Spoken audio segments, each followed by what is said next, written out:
Hello dears, welcome back to the class of World Classics in Translation. ഇന്നത്തെ ക്ലാസ്സിൽ നമ്മൾ പഠിക്കാൻ പോകുന്നത് ഫയദോർ ദസ്തയോവ്സ്കിയുടെ ഏറ്റവും വിഖ്യാതമായ ഫസ്റ്റ് എക്സിസ്റ്റൻഷ്യലിസ്റ്റ് നോവൽ ആയിട്ടുള്ള നോട്ട്സ് ഫ്രം അണ്ടർഗ്രൗണ്ട്സ് ആണ് നമ്മൾ ഇന്ന് ഡിസ്കസ് ചെയ്യുന്നത്. Notes from underground presents an anonymous narrator who is a bitter, misanthropic man living alone in Saint Petersburg, Russia in 1860s. He is a veteran of the Russian civil service who has recently been able to retire because he has inherited some money. The novel consists of the notes that the man writes, a confused and often contradictory set of memoir or confessions describing and explaining his alienation from modern society. 1860-കളിൽ റഷ്യയിലെ saint പീറ്റേഴ്സ്ബർഗിൽ ഏകനായി ജീവിച്ചിരുന്ന ഒരു മനുഷ്യ വിദ്വേഷിയായിട്ടുള്ള ഒരു ലോക വിദ്വേഷിയായ ആരെയും വിശ്വാസമില്ലാത്ത ഒരു മനുഷ്യനെയാണ് നോട്ട്സ് ഫ്രം അണ്ടർഗ്രൗണ്ട് എന്ന നോവലിലൂടെ ദസ്തയോവ്സ്കി നമ്മുടെ മുന്നിൽ അവതരിപ്പിക്കുന്നത്. റഷ്യൻ സിവിൽ സർവീസിൽ നിന്ന് വിരമിച്ച വളരെ അനുഭവസമ്പന്നനായ ഒരു വൃദ്ധനാണ് അയാൾ. ഇപ്പോൾ അയാളുടെ കൈവശം കുറച്ച് പണമുണ്ട്. ആ പണം ഉപയോഗിച്ചാണ് അദ്ദേഹം ഇന്ന് ജീവിക്കുന്നത്. അയാൾ എഴുതുന്ന ഈ കുറിപ്പുകളാണ് ഈ നോവലിന്റെ ഇതിവൃത്തം എന്നത്. അയാളുടെ കുറിപ്പുകൾ പലപ്പോഴും വായനക്കാർക്ക് ആശയക്കുഴപ്പമുണ്ടാക്കുകയും പരസ്പര വൈരുദ്ധ്യമായി തോന്നുകയും ചെയ്യുന്ന ചിലതാണ്. അവയിൽ ചില കാര്യങ്ങൾ അദ്ദേഹത്തിന്റെ കൺഫെഷൻ, അദ്ദേഹത്തിന്റെ കുമ്പസാരങ്ങളായി, അദ്ദേഹത്തിന്റെ ഏറ്റുപറച്ചിലുകളായി നമുക്ക് തോന്നിയേക്കാം. എങ്കിൽ ആധുനിക സമൂഹത്തിൽ നിന്ന് വളരെ ഒറ്റപ്പെട്ട് കഴിഞ്ഞിരുന്ന ഒരു വ്യക്തിയാണ് അയാൾ എന്ന് നമുക്കിവിടെ മനസ്സിലാക്കാം. എന്തുകൊണ്ടാണ് ദസ്തയോവ്സ്കി ഇത്തരത്തിലുള്ള കഥാപാത്രങ്ങളെ നമ്മുടെ മുന്നിൽ അവതരിപ്പിക്കുന്നത് എന്ന് ചോദിച്ചാൽ, ദൈവവിശ്വാസം ഏറ്റവും കൂടുതൽ ചോദ്യം ചെയ്യപ്പെട്ട 19-ാം നൂറ്റാണ്ട്, ഏറ്റവും തകർന്നടിഞ്ഞ കീട ജന്മത്തിൽ പോലും നന്മയുടെ അംശങ്ങൾ അവശേഷിക്കുന്നുണ്ട് എന്നും അതുകൊണ്ട് കുറ്റവാളികളെ പോലും കേന്ദ്ര കഥാപാത്രമാക്കി രചിക്കാൻ ശ്രമിച്ച വ്യക്തിയാണ് ദസ്തയോവ്സ്കി.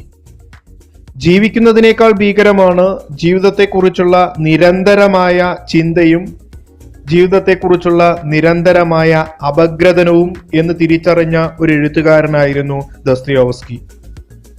ദുരിതം അനുഭവിക്കുന്ന, അതുപോലെ നിരാശാബാധിതരുമായ മനുഷ്യര്, എല്ലാം നഷ്ടപ്പെട്ട ഈ മനുഷ്യരെ അവർ ജീവിക്കാൻ നടത്തുന്ന കഠിനാധ്വാനം ഒരു പക്ഷെ വളരെ ആഴത്തിൽ അറിഞ്ഞ് എഴുതിയ ഒരു എഴുത്തുകാരനാണ് Dostoevsky.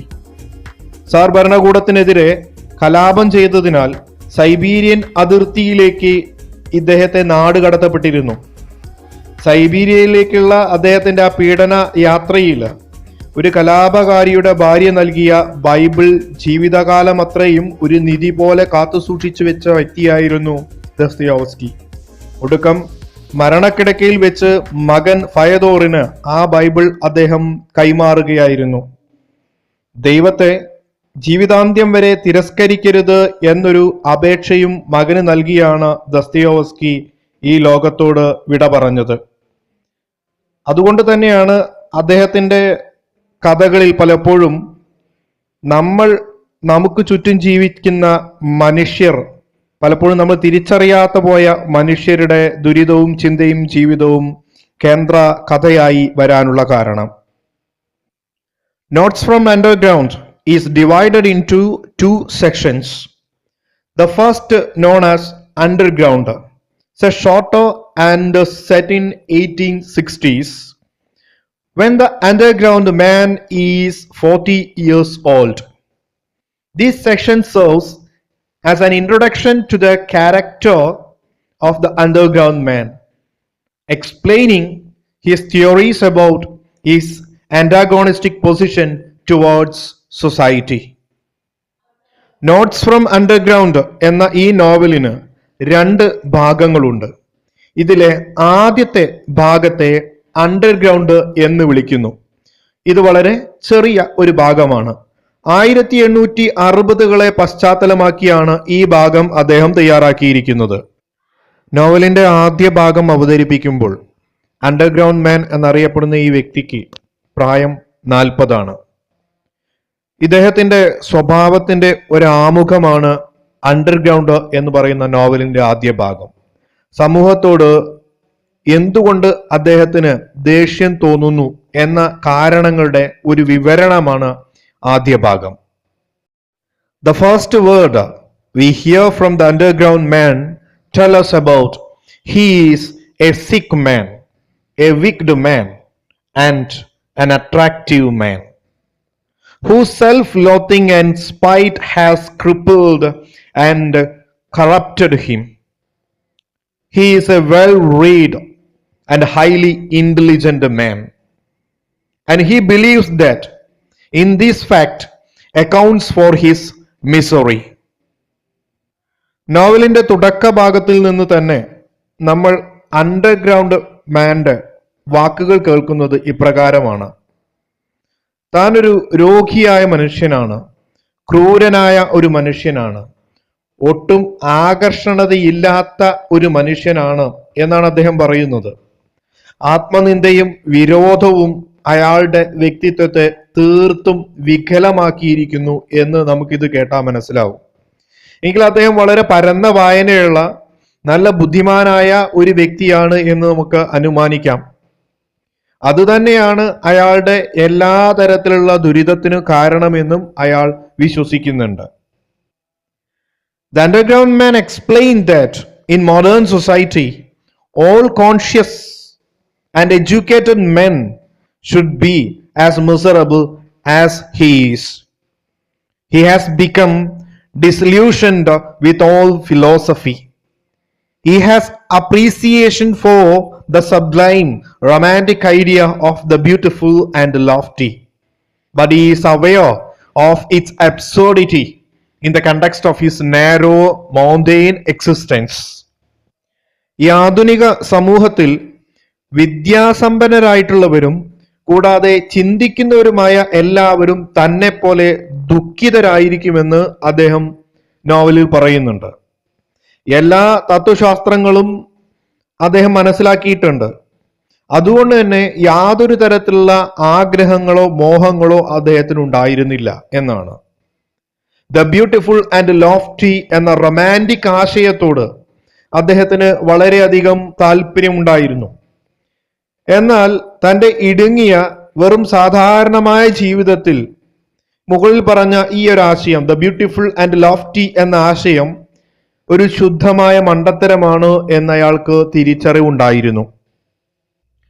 The underground man has great contempt for the 19th century utilitarianism, a school of thought that attempted to use mathematical formulas and logical proofs to align man's desire with his best interests.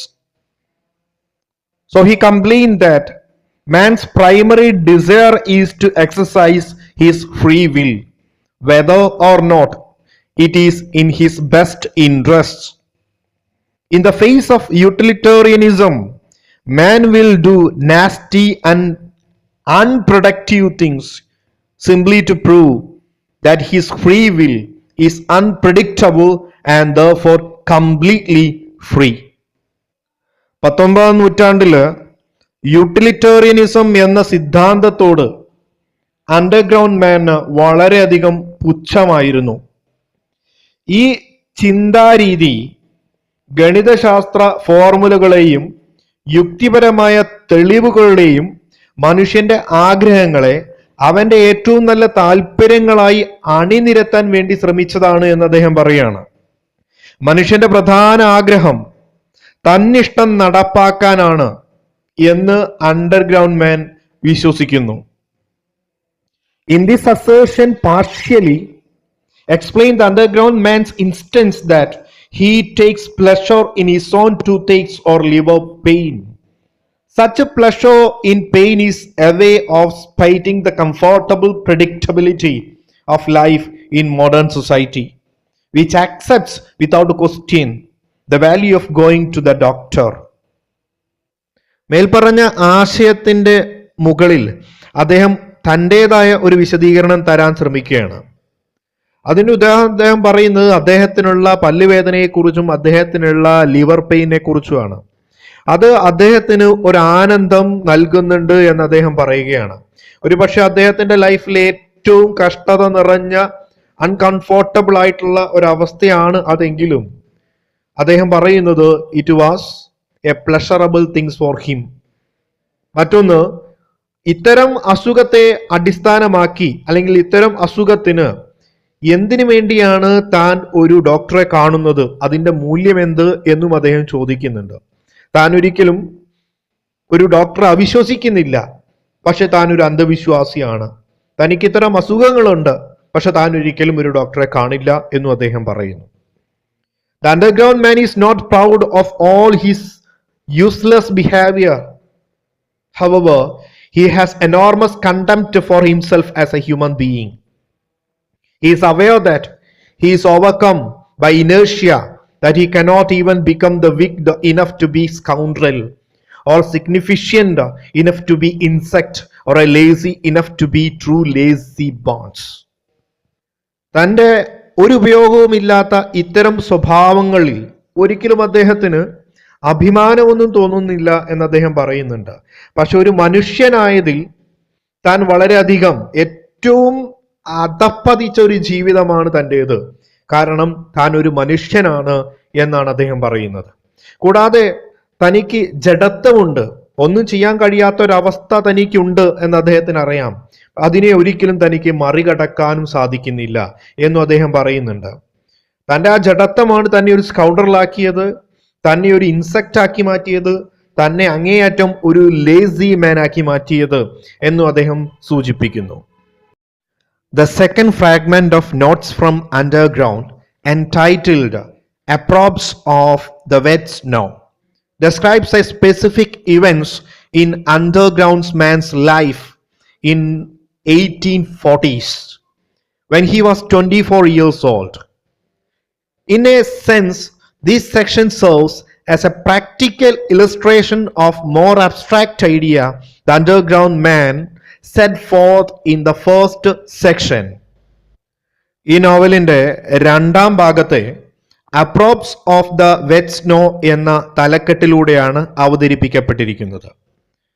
1840കളിൽ അദ്ദേഹത്തിന് 24 വയസ്സ് പ്രായമുള്ളപ്പോൾ നടന്ന ഒരു സംഭവമാണ് അപ്രോപ്സ് of wet snow എന്ന ഈ രണ്ടാം ഭാഗത്ത് അവതരിപ്പിച്ചിരിക്കുന്നത്.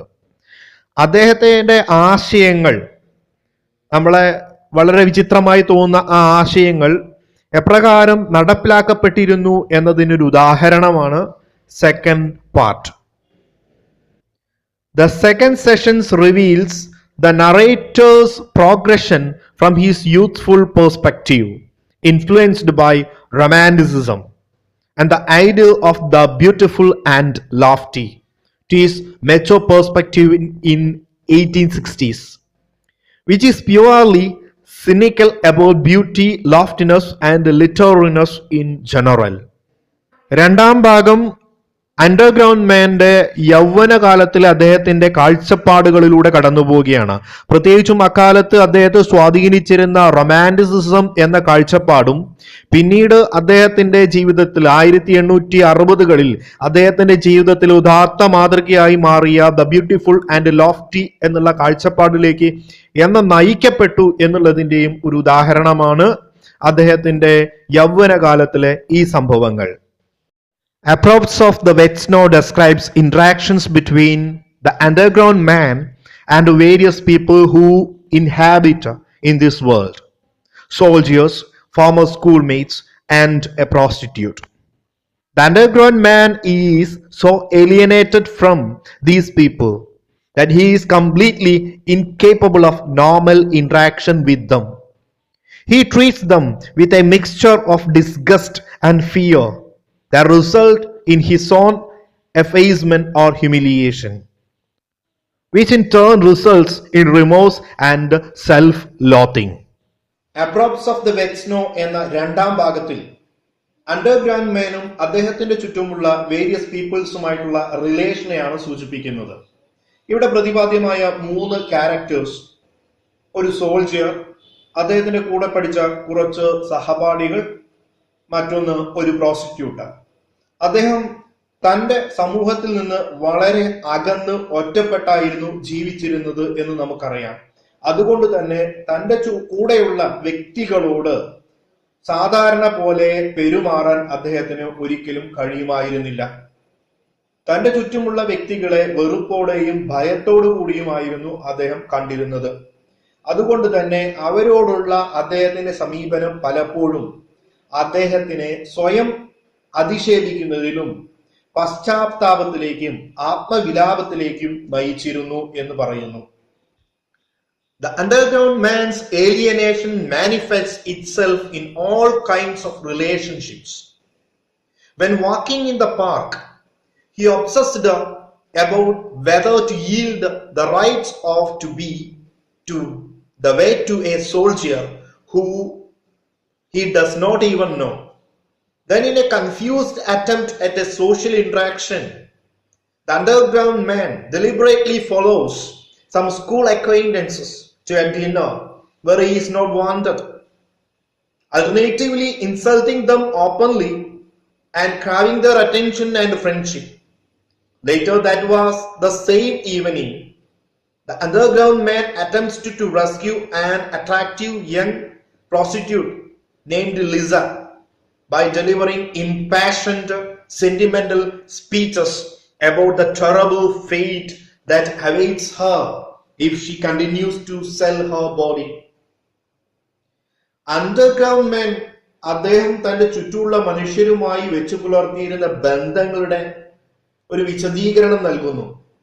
അദ്ദേഹത്തിന് ഒരിക്കൽ ഒരു പാർക്കിലൂടെ കടന്നു പോവേണ്ടി വന്നപ്പോ തന്നെ ഒരിക്കലും അറിയാത്ത ഒരു പട്ടാളക്കാരനുമായി കൂട്ടിയിടിക്കേണ്ടി വരികയും അയാളോട് അതിന് പ്രതികാരണം ചെയ്യണം എന്ന് അദ്ദേഹം കരുതുകയും അതിനുവേണ്ടി അദ്ദേഹം കാത്തിരിക്കുകയും ചെയ്തിരുന്നു. പക്ഷേ തന്റെ ജഡത്വം കാരണം തനിക്ക് അതിന് ചെയ്യാൻ കഴിഞ്ഞില്ല എന്നും അദ്ദേഹം പശ്ചാത്തപിക്കുന്നു.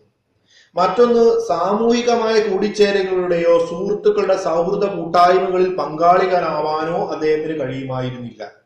അതിനൊരു ഉദാഹരണമായിരുന്നു അദ്ദേഹത്തിന്റെ സുഹൃത്തുക്കളെല്ലാവരും കൂടി ഒരു മുൻകാല സുഹൃത്തിന് ഒരു ഫെയർവെൽ ചടങ്ങ് നടത്താൻ, ഒരു ഫെയർവെൽ മീറ്റിംഗിന് വേണ്ടി അവരൊരു മീറ്റിംഗ് കൂടുകയും ആ ഫെയർവെൽ മീറ്റിംഗിലേക്ക് ക്ഷണിക്കാതെ കയറി വരികയും ആ മീറ്റിംഗിൽ പങ്കെടുക്കാൻ തനിക്ക് താല്പര്യമുണ്ടെന്ന് അണ്ടർഗ്രൗണ്ട് മാൻ അവരെ അറിയിക്കുന്നു. തനിക്കൊരിക്കലും ഇഷ്ടമല്ലാത്തവരുടെ കൂടെ ഒരു ഡിന്നർ പാർട്ടിക്ക് അദ്ദേഹം പങ്കെടുക്കാൻ സമ്മതം കാണിക്കുകയും പിന്നീട് അത് അവരെ അപമാനിക്കുന്നതിലും അതിൽ നിന്ന് അദ്ദേഹം സ്വയം പരിതപിക്കുന്ന അവസ്ഥയിലേക്ക് എത്തിച്ചേരുന്നു. അന്ന് വൈകിട്ട് അണ്ടർഗ്രൗണ്ട് മാൻ വളരെ സുന്ദരിയായ ഒരു പ്രോസ്റ്റിറ്റ്യൂട്ടർ, അവളുടെ പേരാണ് ലിസ. ഈ ലിസ എന്ന ഈ പെൺകുട്ടിയെ അദ്ദേഹം രക്ഷപ്പെടുത്തുന്നുണ്ട് ഒരു ബ്രോത്തലിൽ വെച്ച്. അദ്ദേഹം അവളുടെ മുൻപിൽ നടത്തുന്ന ഇംപാഷൻഡ് ആയിട്ടുള്ള സെന്റിമെന്റൽ സ്പീച്ച് കേട്ട് അവൾ അതിൽ ആകൃഷ്ടയാവുകയും അവളുടെ ലൈഫിൽ വരാനിരിക്കുന്ന ടെറബിൾ ഫേറ്റിനെ കുറിച്ച് അവളെ കൗൺസിൽ ചെയ്യുകയും ചെയ്തതോടുകൂടി അവൾ അതിൽ ആകൃഷ്ടയായി അദ്ദേഹത്തിന്റെ വാക്കുകൾ കേട്ട് ആ ജീവിതം ഉപേക്ഷിക്കാൻ തയ്യാറാവുന്നുമുണ്ട്. When Lisa comes to visit the underground man in his shabby apartment several days later, he reacts with the shame and anger when he realizes she has reason to pity or look down upon him. The underground man continues to insult Lisa throughout the visit. Hurt and confused, she leaves him alone in his apartment. പിന്നീട് ദിവസങ്ങൾ കടന്നുപോയതിനു ശേഷം, ഒരുപാട് ദിവസങ്ങൾക്ക് ശേഷം, ഇതേ Lisa underground മാനെ കാണാൻ saint പീറ്റേഴ്സ്ബർഗിലെ ആ തെരുവിൽ അദ്ദേഹത്തിന്റെ ആ മുഷിഞ്ഞ വീട്ടിൽ അദ്ദേഹത്തെ കാണാൻ വരുന്നുണ്ട്. ആ സമയം അദ്ദേഹത്തിന്റെ പ്രതികരണം അവളോടുള്ളത് വളരെയധികം ദേഷ്യത്തിലായിരുന്നു. കാരണം അവൾ വന്നപ്പോ താൻ എത്രത്തോളം അവളേക്കാൾ പരിതാപകരമായ മുഷിഞ്ഞ ഒരു ജീവിതമാണ് താൻ നയിക്കുന്നത് എന്ന് അവൾ തിരിച്ചറിഞ്ഞുവല്ലോ എന്നുള്ള ലജ്ജയിലും ദേഷ്യത്തിലുമായിരുന്നു അദ്ദേഹത്തിന്റെ പ്രതികരണം. അദ്ദേഹം തുടർച്ചയായി അവളെ അവിടെ വെച്ച് അപമാനിക്കുന്നു, വാക്കുകൾ കൊണ്ട് അധിക്ഷേപിക്കുന്നു. മനസ്സ് മുറിവേറ്റ് ആശയക്കുഴപ്പത്തിലായി ലിസ ആ വീട് വിട്ട് ഇറങ്ങുന്നു. The underground man decided to end his notes in here. In a footnote at the end of the novel, Dostoevsky reveals that the underground man fails to make even this simple decision to stop writing. As Dostoevsky says, he says that the manuscript of the notes goes on for many pages beyond the point at which he has chosen to cut it off. Underground man തൻ്റെ കുറിപ്പുകൾ ഇവിടെ വെച്ച് അവസാനിപ്പിക്കുന്നു. ഈ നോവലിൻ്റെ ഫുട്നോട്ടായി ദസ്തയോവസ്കി ഇപ്രകാരം വെളിപ്പെടുത്തുന്നുണ്ട്. Underground man തൻ്റെ എഴുത്തുകൾ ഇവിടെ വെച്ച് നിർത്തണമെന്ന് അദ്ദേഹം ആഗ്രഹിച്ചിരുന്നു. പക്ഷേ അതിലും അദ്ദേഹം പരാജയപ്പെട്ടു പോവുകയായിരുന്നു. നമ്മളിപ്പോൾ വായിച്ചു കൊണ്ടിരിക്കുന്ന നോട്ട്സ് ഫ്രോം അണ്ടർഗ്രൗണ്ട് എന്ന് പറയുന്ന ഈ നോവൽ അണ്ടർഗ്രൗണ്ട് മാൻ ഇരുന്ന് അദ്ദേഹത്തിൻ്റെ ഡയറിയിൽ കുറിച്ച വാക്കുകളാണ്. ഒരു പേജിൽ നിർത്തണമെന്ന് കരുതി അദ്ദേഹം എഴുതി തുടങ്ങിയത് ഇവിടെ ഒരുപാട് പേജുകളിലേക്ക്, അദ്ദേഹം ആഗ്രഹിക്കാത്തതിന് അപ്പുറത്തേക്കുള്ള പേജുകളിലേക്ക് അത് കടന്നുപോയിരിക്കുന്നു. ഒരുപക്ഷെ താനിത് ചില സ്ഥലങ്ങളിൽ നിർത്തണമെന്ന് കരുതിയിട്ടും അതുപോലും തനിക്ക് അവസാനിപ്പിക്കാൻ കഴിഞ്ഞില്ല എന്ന് അണ്ടർഗ്രൗണ്ട് മാൻ വളരെ നിരാശയോടുകൂടി ഇവിടെ പറയുന്നതായി ദസ്തയോവസ്കി ഈ നോവലിന് ഒരു ഫുട്നോട്ടും കുറിച്ചിട്ടുണ്ടായിരുന്നു.